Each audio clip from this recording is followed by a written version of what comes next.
Alhamdulillah wassalatu wassalamu ala Rasulillah wa ala alihi wa ashabihi wa mawala amma ba'd. Ketemu lagi bersama saya Fatur Rahman Elfat di channel Elfat TV ini. Semoga senantiasa memberikan inspirasi dan nasihat-nasihat kebaikan. Teman-teman semuanya,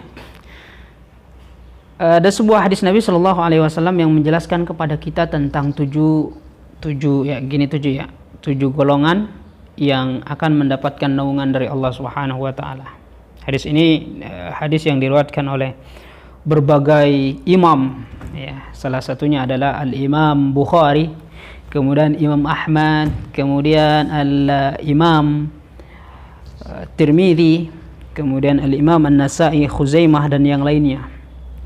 Di mana Nabi Shallallahu Alaihi Wasallam bersabda, sab'atun yudhilluhumullah yawma la dhilla illa dhilluh. Ada 7 golongan manusia yang akan mendapatkan naungan Allah atau akan dinaungi oleh Allah Subhanahu wa taala yauma la dhilla illa dhilluh, pada hari di mana tidak ada naungan kecuali naungan dari Allah tabaraka wa taala. Yang pertama adalah al-imamul adil.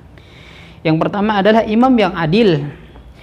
Apa yang dimaksudkan dengan imam yang adil dalam hadis ini adalah imam atau seorang pemimpin, katakanlah presiden, raja, yang tunduk dan patuh kepada syariat Allah Subhanahu wa taala. Inilah yang dimaksudkan imam yang adil. Karena imam yang adil, imam yang tunduk patuh terhadap syariat Allah, insya Allah di dalam memberikan satu kebijakan, undang-undang ataupun apa itu, dalam halnya kaitan kebijakan-kebijakan, insya Allah tidak akan menyalahi atau tidak akan memberikan kebijakan yang menyengsarakan, yang menimbulkan ketidakadilan kepada rakyatnya atau orang-orang yang berada di bawah tanggung jawab dia sebagai seorang raja, pemimpin, presiden, imam lah, seperti itu. Kemudian yang kedua Nabi Shallallahu Alaihi Wasallam mengatakan, syabun nasya'a fi ibadatillah, seorang pemuda yang tumbuh dewasa dalam beribadah kepada Allah tabaraka wa taala. Yang kedua, seorang pemuda yang tumbuh dewasa dalam ketaatan kepada Allah. Seorang pemuda ini memiliki peranan yang sangat penting dalam kehidupan. Seorang pemuda ini adalah harapan maju atau tidaknya suatu peradaban, maju tidaknya suatu kaum, suatu bangsa, itu ditentukan oleh pemudanya. Maka Rasulullah Shallallahu Alaihi Wasallam menjelaskan kepada kita bahwa pemuda yang tumbuh dalam beribadah kepada Allah inilah yang kelak akan mendapatkan naungan dari Allah Subhanahu wa taala. Kemudian yang ketiga adalah seorang yang hatinya selalu bergantung kepada masjid. Dia selalu rindu ke masjid, dia terus melaksanakan salat berjamaah di masjid. Orang yang seperti inilah yang akan mendapatkan naungan dari Allah pada hari di mana tidak ada naungan kecuali naungan dari Allah Jalla wa Ala. Kemudian Nabi Shallallahu Alaihi Wasallam menyebutkan yang keempat, orang yang saling mencintai. Orang yang saling mencintai di jalan Allah, berkumpul karenanya dan berpisah karenanya. Ini sesuatu yang sangat luar biasa. Dan untuk menjalankan ini, tidak sedikit di antara kita yang gagal. Kita bertemu dengan saudara kita seiman, itu jarang kita dasarkan karena Allah. Kemudian berpisah pun bukan karena Allah. Berpisah karena masalah pribadi, berpisah karena masalah bisnis, bukan karena Allah Subhanahu wa taala.